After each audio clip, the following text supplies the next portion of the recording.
Well, I've been on a boat ever since I've been 9. But I went to school, I went to college, I went to law school, I went back on a boat. Wait, you went to law school? Yeah, I'm not your typical commercial fisherman. So you're clearly a shrewd, enterprising guy. You can do anything you wanted. Why do you do it? It's in the blood. It's hard for people to understand that. It's just something you love to do. You know, as far as the people say, you know, I chose to do this, I said, no, it's destiny.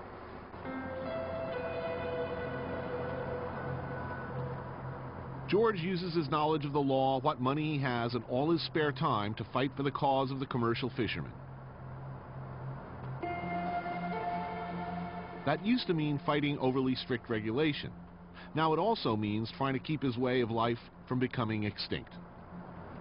My dad, when he lost one leg and he's passing away, he said, you know, you got an education, you decided to go back on the boat, you're good at it. He said, you better use what you know to stop from taking away what you like to do. To those who might say, give it up, man, it's game over, that George and people like him should simply pull up stakes, go elsewhere, maybe figure out something else to do, George has these simple words. They'll take my boat when they pry my cold dead fingers off the steering wheel.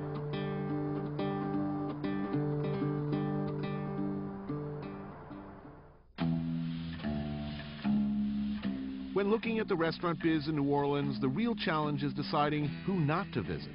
So many heavy hitters made their bones down here and went on to become legends.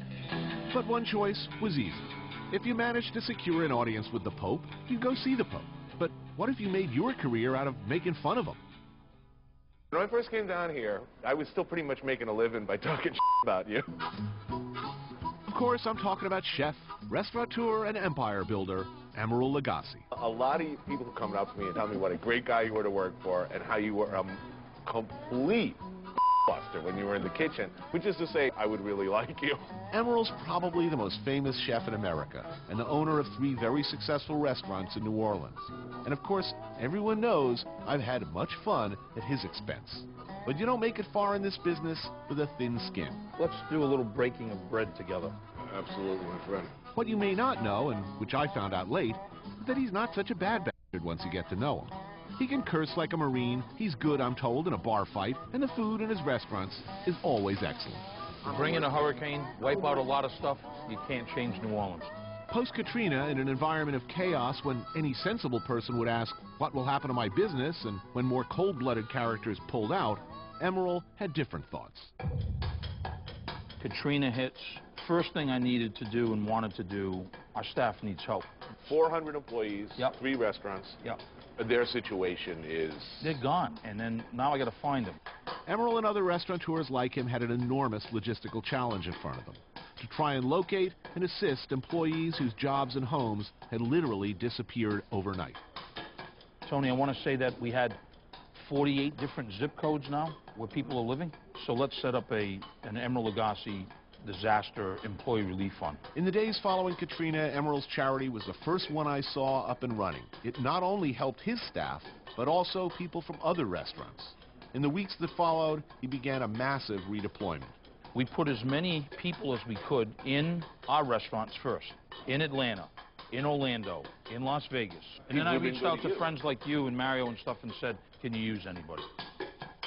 Easy to leave. It's not so easy to stay and rebuild it. And that's what we're doing.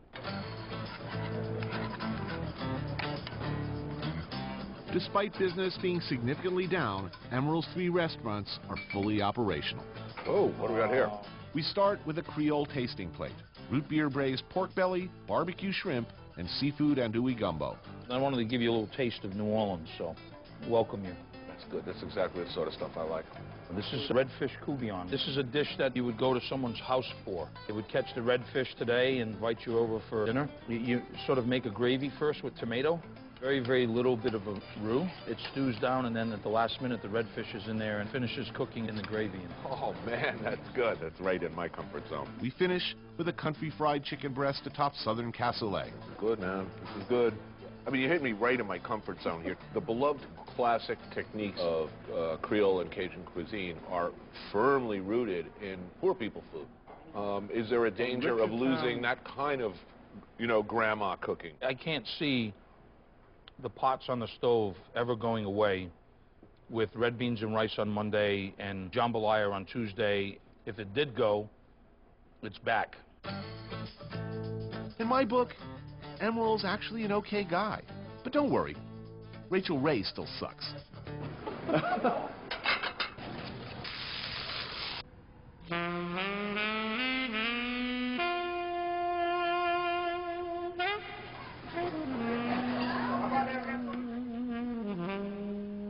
Dinner time in New Orleans.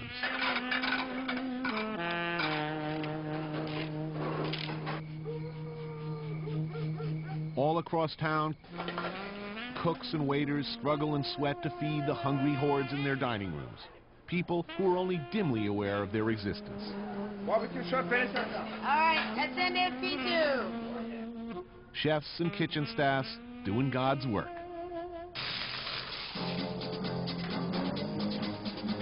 When the shift is over, the adrenaline still pumping through their veins, many will need a cocktail. A watering hole, a place to decompress. Salud. Salute.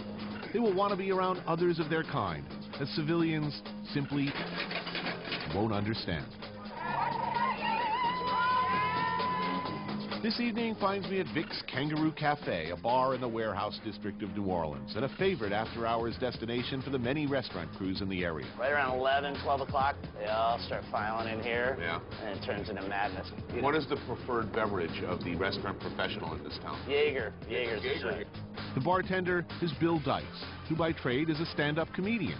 He's performed in venues across the South, but New Orleans is his home. Did you know that Jaeger actually has a warning on its label to tell you that you're about to get in trouble? There is a deer inside of this area with a cross above its head.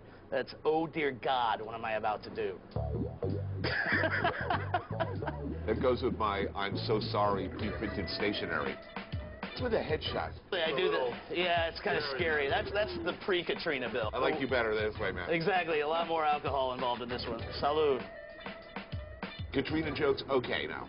How long did it take? About a week. A week? It was pretty much 2.5 weeks after the storm. I was on stage about 2 minutes into my act. I went, all right, you guys, I'm sorry. I got to talk about this. I'm from New Orleans. And then the crowd went crazy. And I think that was true a lot in New York, too. In New York, everybody was waiting.